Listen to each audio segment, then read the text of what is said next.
Assalamualaikum warahmatullahi wabarakatuh. Alhamdulillahi rabbil alamin. Wassalatu wassalamu ala ashrafil mursalin Nabiyyina wa maulana Muhammadin wa ala alihi wa sahbihi ajma'in. Wa ashhadu an la ilaha illallah wahdahu la syarikalah.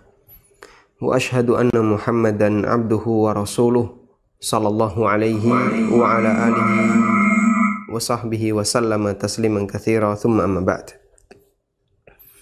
Alhamdulillah, kembali kita melanjutkan pelajaran di malam hari ini, dan kita masih membahas tentang masalah bid'ah. Insyaallah kita akan mengupas satu muqaddimah baru agar kita bisa memahami bid'ah lebih maksimal, yaitu yang disebut dengan al-maslahah al-mursalah. Dan apa perbedaan antara bid'ah dengan maslahah mursalah? Maslahah artinya manfaat, sedangkan mursalah maknanya adalah mutlaqah, artinya tidak diikat. Disebut sebagai maslahah mursalah, maknanya adalah manfaat yang dia tidak dibatasi oleh syariat. Dalam arti nggak ada perintah dan nggak ada larangan, karena dia sifatnya dilepas. Maka dikembalikan kepada bagaimana pandangan seorang hamba, pandangan manusia dalam melihatnya.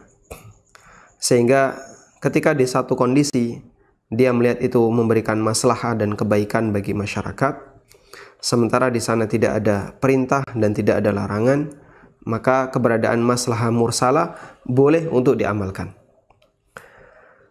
Dan maslahah mursalah ini seringkali dijadikan sebagai salah satu di antara alasan untuk membolehkan perbuatan bid'ah. Padahal yang benar ini bukan dalil untuk membenarkan perbuatan bid'ah. Sehingga ketika kita tahu tentang maslahah mursalah dan bagaimana perbedaan antara maslahah mursalah dengan bid'ah, maka insya Allah kita akan lebih mudah untuk bisa memahami maslahah mursalah tidak bisa dijadikan sebagai dalil pembenar dari bid'ah. Kita lihat terlebih dahulu beberapa contoh maslahah mursalah. Para ulama menyebutkan contoh maslahat mursalah yang itu kadang sering dijadikan sebagai alasan bagi mereka yang membenarkan keberadaan bid'ah, yaitu kodifikasi Al-Quran atau kodifikasi ilmu-ilmu Islam. Seperti yang kita tahu, di zaman Nabi SAW, Al-Quran belum dibukukan. Meskipun beliau perintahkan kepada para sahabat untuk mencatatnya, tapi catatan mereka terpisah-pisah antara satu sahabat dengan sahabat yang lain. Ada yang dicatat di pelepah kurma, ada yang dicatat di tulang belikat karena dia lebar, ada yang dicatat di misalnya di kulit, dan seterusnya. Dan ketika itu media untuk menulis sangat terbatas. Saking terbatasnya media untuk menulis, sehingga orang untuk bisa menulis itu dia butuh effort yang lebih dibandingkan zaman sekarang. Kita kan untuk bisa nulis itu murah, harga pulpen murah, kertas juga murah, bahkan melimpah. Untuk bisa nulis dengan modal gratis gampang. Di masa silam, nulis itu susah. Anda bisa bayangkan, orang nulis di pelepah kurma, sehingga seperti mengukir. Orang nulis di kulit, dia seperti mengukir. Nulis di tulang belikat, itu juga seperti mengukir. Maka butuh waktu yang lama. Kadang yang dia gunakan bukan tinta, tapi benda tajam, misalnya seperti jarum atau kayak paku gitu, yang dia gunakan untuk nulis. Di sebelah pintu berapa itu ya, di Makkah Al-Mukarramah, di sebelah Hotel Hilton, atau tidak jauh dari Hotel Hilton, Dar Tauhid ke arah barat, ada satu museum, yang museum itu berisi tentang peninggalan-peninggalan para sahabat dan cerita tentang para sahabat. Kemudian di situ ada gambar yang dia katanya ya Konon gambar itu adalah tulisan Abu Hurairah. Jadi Abu Hurairah nulis di sebuah batu, kemudian di batu itu ditulis, di sini pernah Abu Hurairah misalnya melakukan kegiatan apa. Ditulis Abu Hurairah. Dan itu bentuknya seperti memahat batu, ya. Jadi membekas di batu itu. Kemudian ada fotonya. Ada juga sahabat yang lain yang membuat tulisan yang sama di batu. Nah, itu cara orang masa silam dalam menulis yang lebih susah, lebih repot dibandingkan orang zaman sekarang. Karena itulah ketika Al-Quran turun pertama kali kepada Nabi SAW, baik di Mekah maupun di Madinah, para sahabat menulis dengan proses seperti tadi, dan itu membutuhkan effort yang besar. Sampai akhirnya di masa Abu Bakar As-Siddiq radhiyallahu anhu, Al-Quran dikumpulkan jadi satu. Kemudian di masa Utsman dijadikan sebagai satu mushaf dengan satu tipe bacaan. Ini sesuatu yang baru yang tidak pernah ada di zaman Nabi SAW. Dan itu sering dijadikan sebagai dalil oleh sebagian orang bahwasanya ini merupakan bukti bolehnya melakukan bid'ah. Termasuk diantaranya misalnya kodifikasi ilmu-ilmu Islam. Ilmu mengerucut menjadi banyak cabang. Ada fikih, ada hadis, ada tafsir, ada akidah, ada ilmu adab, dan beberapa ilmu yang lainnya. Padahal di masa Rasulullah SAW ilmu tidak dipisah-pisah seperti ini. Dan orang ketika belajar, dia belajar jadi satu, baik di masjid maupun di forum-forum yang lain, dan mereka bisa mendapatkan banyak sekali materi, mereka bisa mendapatkan banyak materi, dan itu sifatnya campuran. Kadang dalam satu majelis Nabi SAW membahas materi tentang masalah sholat dan sekaligus masalah akidah. Kadang beliau membahas materi tentang masalah misalnya masalah puasa, ya, dan sekaligus masalah akhlak. Sehingga para sahabat mereka mendapatkan dalam satu majelis banyak ilmu sekaligus. Kemudian dalam perjalanannya kaum muslimin ketika belajar ilmu itu mengerucut. Ada yang belajar di bagian ini, di bagian ini, dan seterusnya.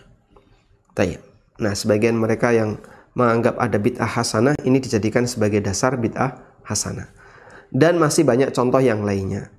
Makanya penting bagi kita untuk melihat apa itu maslahah mursalah dan bagaimana perbedaannya dengan bid'ah.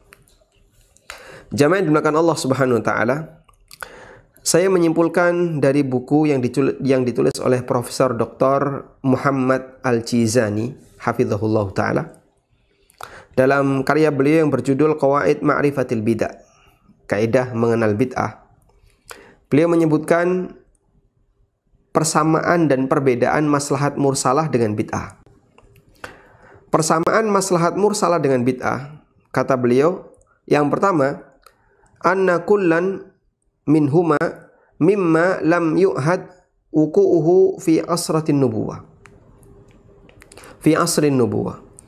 Baik bid'ah maupun maslahah mursalah, dua-duanya nggak pernah ada di zaman Nabi SAW.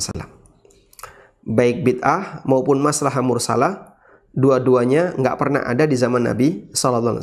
Ini persamaannya. Kemudian persamaan yang kedua, anna kullan minhuma khalin anid dalil al-khas al-muayyan. Baik bid'ah maupun maslahah mursalah, dua-duanya nggak punya dalil khusus. Adanya hanyalah dalil yang bersifat umum, dan itu pun kalau masih memungkinkan untuk bisa dijadikan sebagai dalil untuk mendukung maslahah mursalah. Ini perbedaan persamaan antara maslahat mursalah dengan bid'ah. Yang pertama nggak ada di zaman Nabi SAW, dan yang kedua tidak ada dalil khusus yang menunjukkan hal itu. Kalaupun ada, dalilnya hanya bersifat umum. Contoh, kita seringkali atau banyak masyarakat kita seringkali menggunakan dalil umum untuk melakukan praktek bid'ah. Misalnya, kita diperintahkan untuk banyak berzikir. Lalu orang melakukan zikir, tapi zikirnya nggak disyariatkan. Kok bisa? Ya, misalnya dia zikir dengan suara yang kencang, ya, antara azan dan iqamah didengar oleh semua orang yang berada di luar masjid dan juga yang ada di dalam masjid, sehingga yang sholat qobliyah, yang sholat tahiyatul masjid, dia terganggu dengan suara kencangnya zikir orang ini. Nah, ketika praktek seperti ini diluruskan, ya, mohon maaf, kayak gini kan tidak pernah dipraktekkan Nabi SAW. Alasannya apa? Zikir kok dilarang? Zikir itu kan diperintahkan. Kita diperintahkan untuk memperbanyak. Ini kami sedang memperbanyak zikir. Nah, di situ dia menggunakan dalil tapi sifatnya umum. Contoh yang lain, orang Syiah yang dia memukul-mukul durinya ketika bulan atau ketika hari Asyura. Saat mereka diingatkan, ini tidak boleh. Mereka menggunakan dalil yang sifatnya umum. Apa dalilnya? Ini bukti cinta kami kepada orang soleh dan kita diperintahkan untuk mencintai orang soleh. Sehingga dia menggunakan dalil yang bersifat umum. Dalam maslahat mursalah juga demikian. Dalilnya itu kadang yang dipakai bersifat umum. Contohnya tadi kodifikasi Quran. Apa dalil khusus kodifikasi Quran? Tidak kita jumpai. Yang ada adalah perintah Nabi SAW untuk mengikat ilmu dengan cara mencatat. Qayyidul ilma bil kitab. Tulislah ilmu dengan cara dicatat. Dan ini dalil umum. Dan Quran bagian dari ilmu. Sehingga mencatat Quran, mengkodifikasi Al-Quran menjadi satu buku, memudahkan bagi orang untuk membacanya, itu bersifat dalil yang umum. Tayyib, ini persamaan masalah mursalah dengan bid'ah. Kemudian wujuhul iftiraq bainal bid'ah wal maslahah mursalah. Perbedaan antara bid'ah dan maslahah mursalah. Yang pertama, bid'ah itu hanya terjadi pada perkara ta'abbud, perkara ibadah, perkara agama. Wa ma yaltahiqu biha min umuriddin, dan perkara-perkara agama yang lainnya. Berbeda dengan maslahah mursalah. Kalau maslahah mursalah, fa inna amatan nadhari fiha innama huwa fima aqala makna. Orang yang mempelajari maslahah mursalah, dia bisa memahami bahwa maslahah mursalah itu hanya untuk kasus yang makul makna. Makul makna itu artinya apa, Pak? Bisa dipahami secara logika. Ya. Sehingga dia sejalan dengan prinsip logika manusia. Maka ketika orang ditanya itu dia bisa memberikan alasan. Dan alasannya itu berdasarkan konsekuensi logika. Seperti tadi ya. Kenapa Anda melakukan kodifikasi Quran? Logika bermain. Ini dalam rangka untuk mempertahankan biar Quran itu tidak hilang. Karena kalau kemudian Quran itu dibiarkan dalam bentuk catatan serpihan-serpihan tadi, nanti gimana generasi setelahnya bisa mempelajarinya? Sementara mereka nggak tahu urutannya. Dan belum tentu orang bisa menghafalkan sebagaimana yang dihafalkan oleh para sahabat. Sehingga ketika Quran itu dikodifikasi jadi satu buku, di sana ada maslahat besar yang tujuannya adalah dalam rangka melestarikan Quran dan memberikan kesempatan bagi generasi setelahnya untuk terus bisa mempelajarinya. Dan itu makul makna. Secara perhitungan logika masuk. Beda dengan bid'ah. Kalau bid'ah dia nggak makul makna. Bapak kenapa prakteknya kayak gini? Seperti kemarin ya, kita mengurutkan hari-hari tertentu yang dijadikan sebagai peringatan kematian. Hari 1 pertama sampai ke 7. Kemudian setelah itu sebulan ya.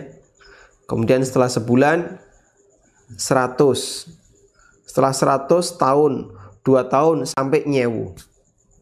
Atau 40 hari ya, bukan sebulan ya, 40 hari. Itu geser aja enggak mau mereka. Kenapa? Aturannya harus 40 hari, nggak boleh geser. Misalnya 35 hari, nggak bisa. 45 nggak bisa. Pokoknya harus 40 hari. Alasannya apa? Ya, pokoknya itu. Nah, alasan ini kenapa yang ditunjuk 40 hari yang ke-40, hari yang ke-100, hari yang ke-1000, kenapa pakai angka-angka seperti ini? Nggak bisa dijelaskan secara logika. Makanya bid'ah itu lebih ke arah ke ranah ibadah, ke ranah agama, yang di situ banyak hal yang tidak bisa dijelaskan secara logika. Seperti jumlah rakaat sholat. Kenapa sih puasa yang wajib itu di Ramadan, nggak di Muharram atau di bulan-bulan yang lain? Tayyib. Sehingga yang kayak gini, masalah mursalah itu makul makna, sementara bid'ah itu tidak makul makna. Perbedaan yang kedua, al-bid'atu maqsudatun bil qasdi ladai ashabiha. Perbuatan bid'ah itu memang jadi tujuan utama bagi pelakunya. Sehingga kalau itu ditinggalkan, dia merasa seperti nggak lengkap. Ya. Maka ketika dinasihati, dipertahankan gimana caranya biar tetap bisa dilaksanakan. Ya. Contohnya tadi ya, orang kalau sudah terbiasa dengan kebiasaan bid'ah misalnya, terus dia diingatkan, ya, Pak, enggak boleh kayak gini, maka dia merasa seperti ada yang kurang, karena memang dia harus mengamalkan amalan itu di hari itu. Kalau enggak, serasa seperti ada yang kurang, maka dia menjadi al-qasdul awwal ladai ashabi, dia menjadi tujuan utama bagi pelakunya. Berbeda dengan masalah mursalah, fa innaha tahta babil wasail. Masalah mursalah itu sifatnya hanya sarana. Kalaupun gagal tidak bisa seperti ini, dicari model yang lain. Karena sifatnya hanya sarana. Karena itulah orang yang melakukan masalah mursalah, maka di samping dia paham dari sisi logika, yang kedua, masalah mursalah yang dia lakukan sifatnya hanya wasilah. Goyahnya, tujuan besarnya bukan di situ, tapi setelah itu. Seperti kodifikasi Quran, tujuan utamanya apa?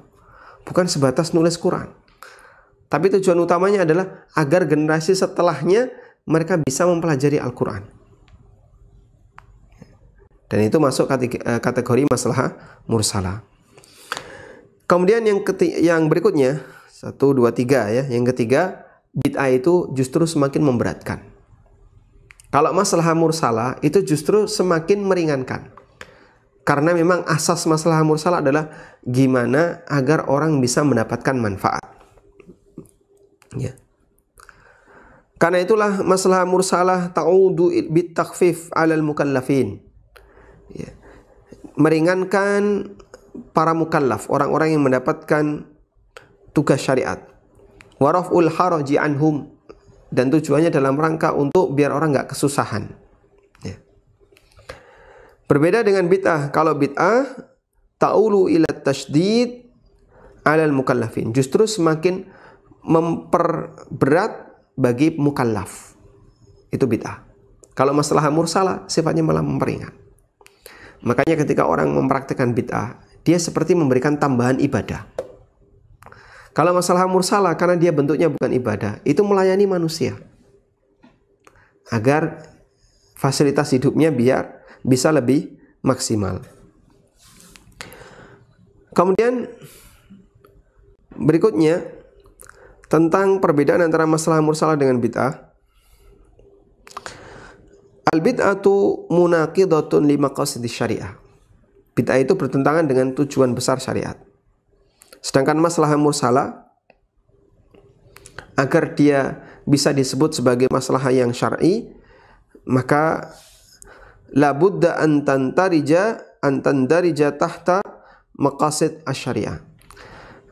Agar dia bisa disebut sebagai masalah mursalah yang merupakan dalil syariat, maka harus didasari oleh tujuan syariat. Contohnya gimana? Seperti tadi, kodifikasi Quran. Itu didasari dengan apa? Tujuannya adalah dalam rangka untuk menjaga Al-Quran. Tayyib. Sekarang coba kita lihat ya. Agar kita bisa lebih mudah memahami, saya coba bantu menggunakan tulisan.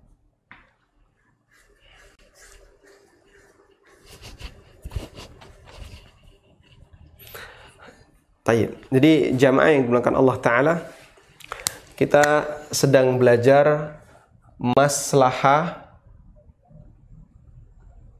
mursalah. Kenapa perlu kita mempelajari ini?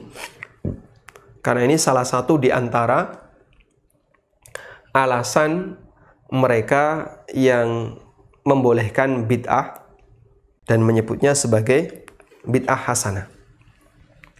Padahal kalau kita perhatikan, sebenarnya itu bukan bid'ah, tapi sebenarnya itu adalah maslahah mursalah. Maslahah itu artinya apa tadi? Manfaat. Ya, kemaslahatan. Mursalah artinya yang dilepas. Dilepas dalam arti nggak diperintahkan dan tidak dilarang. Tidak ada perintah maupun larangan. Tidak diperintah maupun dilarang. Baik.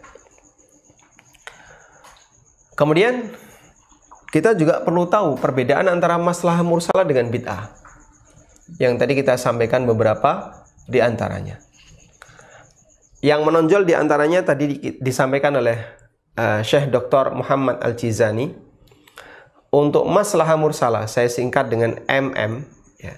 Dia sifatnya ma'kul makna, sejalan dengan logika.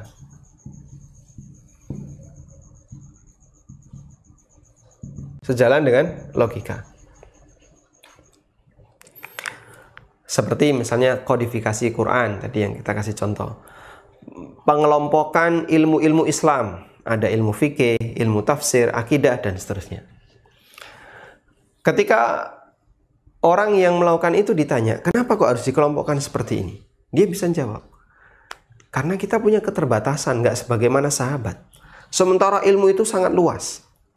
Makanya orang dipersilahkan untuk melakukan penjurusan. Yang mau menggeluti bidang fikih, silahkan ngambil jalur ini. Yang mau menggeluti bidang tafsir, silahkan ngambil jalur ini. Dan begitu seterusnya. Dari situlah maslahah mursalah muncul karena dia sejalan dengan logika. Sebaliknya, kalau bid'ah, saya kasih kode B, dia tidak sejalan dengan logika. Artinya, pelaku bid'ah itu latar belakangnya bukan karena alasan logika, tapi kemarin karena alasan apa? Al-mubalaghatu fit ta'abbud, agar lebih maksimal dalam beribadah. Kemudian maslahah mursalah, tadi juga disebutkan perbedaan antara maslahah mursalah dengan bid'ah. Kalau maslahah mursalah ini lebih bersifat pada sarana, wasilah. Ya. Sedangkan bid'ah itu menjadi tujuan utama.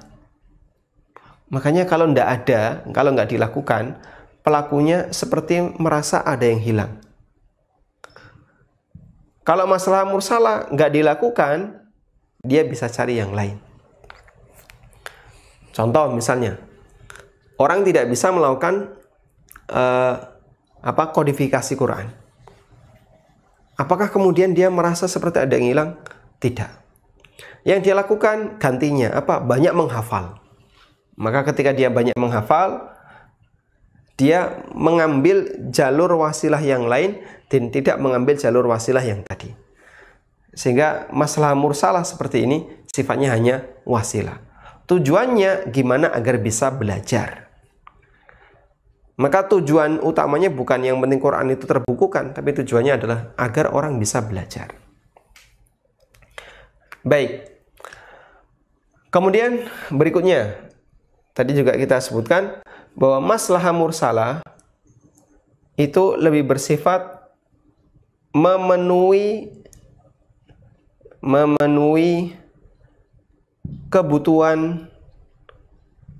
kebutuhan hamba. Seperti pengelompokan ilmu, itu memenuhi kebutuhan masyarakat biar mereka ketika belajar lebih mudah. Atau kodifikasi ilmu, munculnya ilmu nahwu itu sifatnya memenuhi kebutuhan masyarakat agar mereka lebih mudah dalam mempelajari bahasa. Beda dengan bid'ah. Kalau bid'ah itu bukan memenuhi kebutuhan, tapi semakin menambah beban. Karena orang yang melakukan bid'ah berarti dia melakukan amal tambahan yang nggak pernah disyariatkan. Itu kan sama dengan menambah beban amal.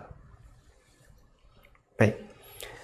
Ini hal yang cukup menonjol perbedaan antara maslahah mursalah dengan bid'ah.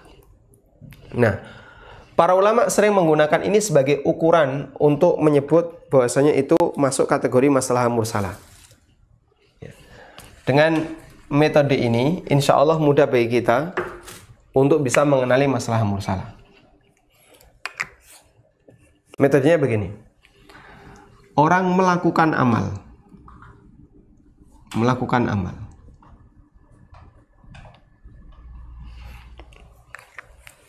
Atau meninggalkan amal. Melakukan atau meninggalkan amal. Baik.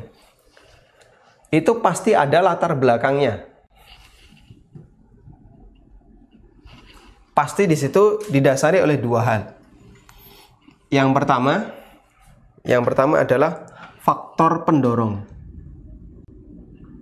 Faktor pendorong.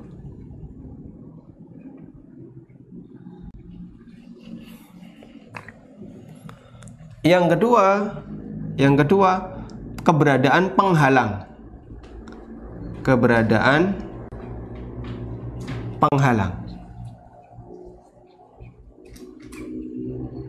Baik. Misalnya,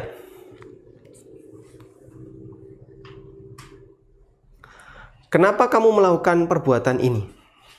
Oh, karena saya mau ini. Contoh yang lain. Saya sebenarnya pengen itu, tapi saya tidak bisa. Kenapa? Ada penghalangnya. Penghalangnya adalah ini. Nah, kemudian para ulama mengatakan dengan dua premis ini kita bisa mengukur praktek Rasulullah SAW, praktek yang terjadi di zaman Nabi SAW, yang kemudian itu apakah dia masuk ke dalam kategori sunnah ataukah dia masuk ke dalam kategori perbuatan yang tidak disyariatkan. Maksud saya begini, kalau ada kegiatan masyarakat di zaman sekarang padahal di zaman Nabi SAW itu tidak ada, maka kita bisa mengukur ini dengan ini. Andaikan itu ada di zaman Nabi SAW, adakah faktor pendorongnya dan adakah keberadaan penghalang? Sebagai contoh, keberadaan ilmu nahwu. Ilmu nahwu tidak ada di zaman Nabi SAW dan ada di zaman sekarang. Saya pernah diskusi dengan salah satu orang yang membenarkan bid'ah, yang membagi bid'ah menjadi dua, ada bid'ah dhalalah dan bid'ah hasanah, dan insya Allah nanti kita akan bahas itu. Dia menyampaikan salah satu di antara dalil adanya bid'ah hasanah adalah keberadaan ilmu nahwu. Ada ilmu nahwu, ada ilmu ini. Ini bukti ada bid'ah hasanah. Dan ini dibenarkan oleh para ulama. Sudah? Ini tidak ada di zaman Nabi SAW, tapi sekarang dibenarkan oleh para ulama, bahkan kita pelajari. Ini dalil adanya bid'ah hasanah. Baik, jawaban yang disampaikan oleh para ulama. Begini, kita akan ukur. Ilmu nahwu itu nggak ada di zaman Nabi SAW. Maka yang perlu kita ukur di sini adalah, adakah faktor pendorong? Adakah faktor pendorong? Baik. Apa yang mendorong Nabi SAW dan para sahabat mempelajari ilmu nahwu? Kesimpulannya, nggak ada. Loh, kenapa nggak ada? Mereka orang Arab dan tidak butuh belajar ilmu nahwu. Karena mereka sudah paham bahasa yang mereka miliki, paham Al-Quran yang diturunkan oleh Allah, paham hadis Nabi sallallahu alaihi wasallam karena mereka satu bahasa. Sehingga kalau sudah mengatakan no, nggak ada faktor pendorong, selesai. Jangan sebut bahasanya ilmu nahwu ini bid'ah. Kenapa? Tidak ada di zaman Nabi sallallahu alaihi wasallam itu bukan karena keberadaan faktor pendorong, tapi ini tidak ada. Nabi sallallahu alaihi wasallam dan para sahabat nggak butuh belajar ilmu nahwu. Ada? Contoh yang lain, yang nanti ini ada tapi terhalang dengan yang kedua. Misalnya kodifikasi Quran. Kodifikasi Al-Quran. Kodifikasi Quran. Kenapa nggak ada di zaman Nabi sallallahu alaihi wasallam? Adanya di zaman sahabat. Itu kan bukti kalau bid'ah itu boleh. Dan itu bid'ah hasanah. Baik, sekarang kita jawab dengan menggunakan metode ini.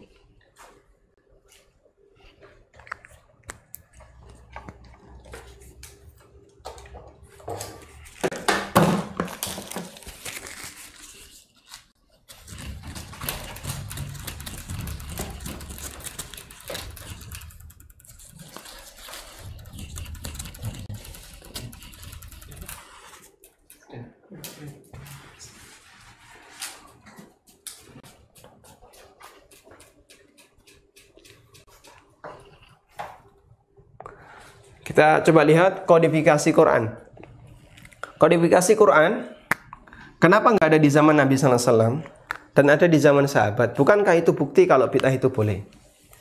Maka pertanyaannya, ada nggak faktor pendorongnya? Jawabannya ada. Baik, kita tulis yes.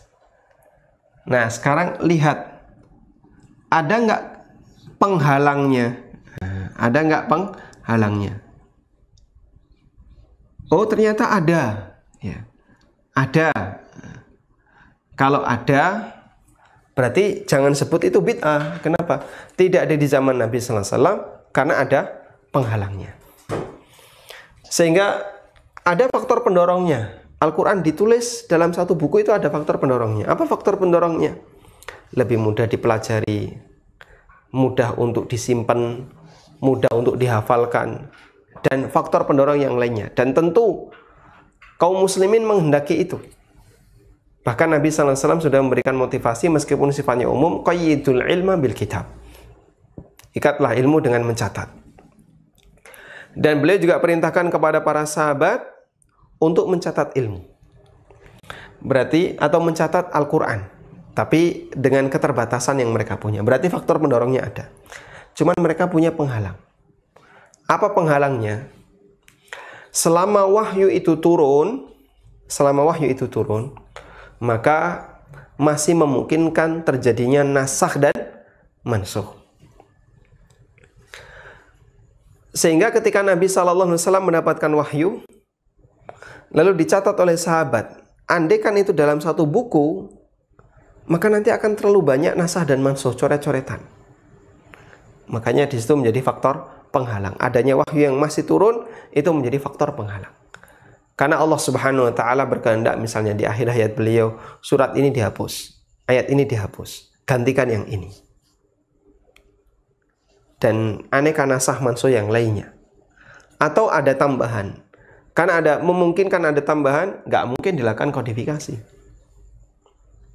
Di samping itu, keterbatasan yang terjadi ketika itu untuk bisa membuat sebuah buku.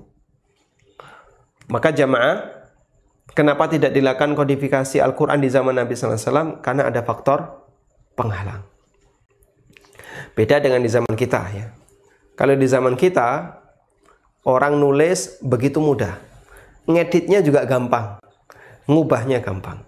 Tinggal jadikan soft copy. Nanti kalau butuh diedit, dibuka lagi, diedit. Di zaman Nabi sallallahu alaihi wasallam nulis dengan bentuk ukiran-ukiran kayak gitu. Ini edit nggak jadi. Nggak bisa dihapus. Bisanya dikerik.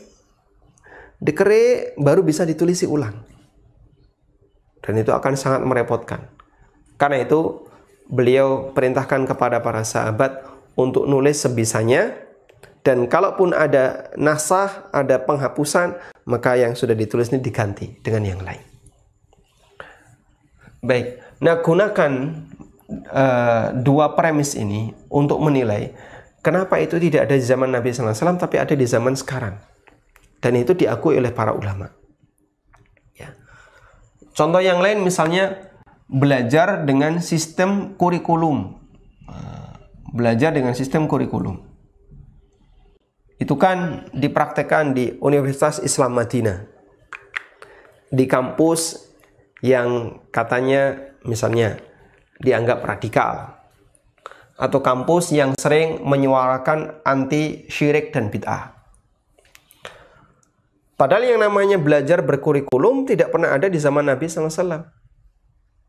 Nah, maka kita gunakan dua premis ini. Kenapa itu tidak ada di zaman Nabi SAW, tapi dipraktikkan oleh kaum muslimin dan di zaman sekarang, bahkan sejak masa silam, dan nggak ada orang yang mengingkari.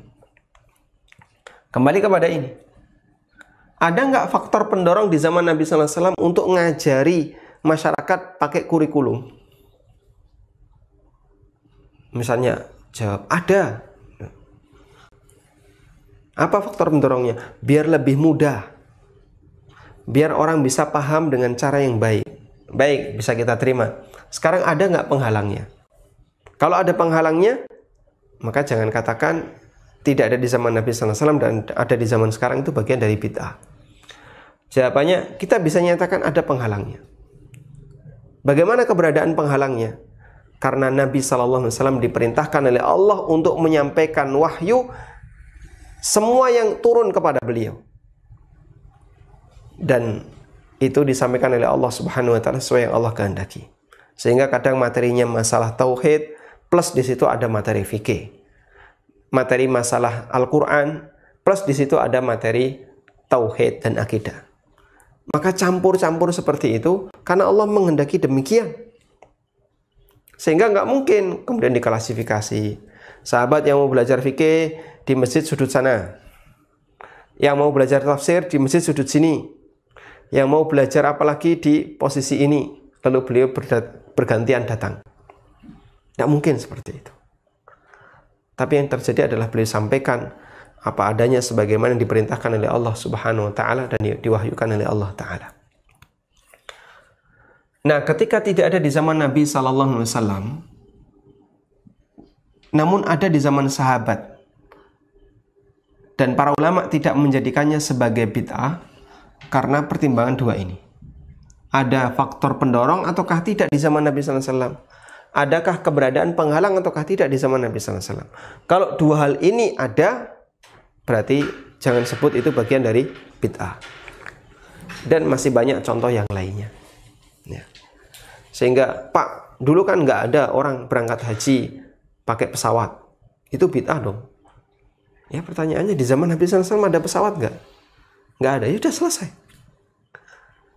Nah, ini kan dulu kalau mengisi pengajian itu nggak pakai mikrofon. Sekarang ada mikrofon. Ya, kembali kepada pertanyaan, ada nggak mikrofon di zaman Nabi SAW? Nggak ada, ya sudah selesai. Faktor pendorongnya ada. Biar ceramah itu bisa lebih jauh jangkauannya, suaranya. Tapi masalahnya ada faktor penghalang. Dan aneka kasus yang lainnya yang bisa kita dekati dengan dua hal ini. Dari situlah kita bisa memahami bahwa ini masuk kategori bid'ah atau bukan bid'ah, atau maslahah mursalah. Nah, semua yang kami tahu ya, hampir semua yang dijadikan dalil selain pernyataan ulama dalam pembagian bid'ah, dan insya Allah akan kita bahas di kesempatan berikutnya. Semua kasus yang dijadikan sebagai dalil pendukung keberadaan bid'ah hasanah, seperti kodifikasi Quran, keberadaan ilmu-ilmu agama yang sifatnya dibagi-bagi mengerucut, kemudian termasuk juga penulisan hadis dijadikan sebagai kitab hadis, dan aneka hazanah ilmu kaum muslimin yang itu tidak ada di zaman Nabi SAW. Itu dijawab oleh para ulama dengan dua premis ini. Ada nggak faktor pendorong di zaman beliau? Ada. Sekarang yang kedua, ada nggak penghalangnya? Kalau ada, berarti itu bukan bid'ah. Kita coba bandingkan dengan praktek bid'ah. Zikir keras antara adzan dan iqamah. Baik. Sekarang coba tanya. Bapak melakukan ini tujuannya apa? Memperbanyak zikrullah. Berarti apakah Nabi SAW juga ingin memperbanyak zikrullah? Oh iya, betul. Baik, faktor pendorongnya ada.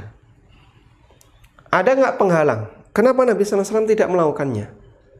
Ya, beliau takut sama orang musyrikin. Waliyadzubillah. Ketika beliau di Madinah, nggak ada yang ditakutkan. Azan bisa disuarakan dengan lantang. Berarti faktor penghalangnya nggak ada.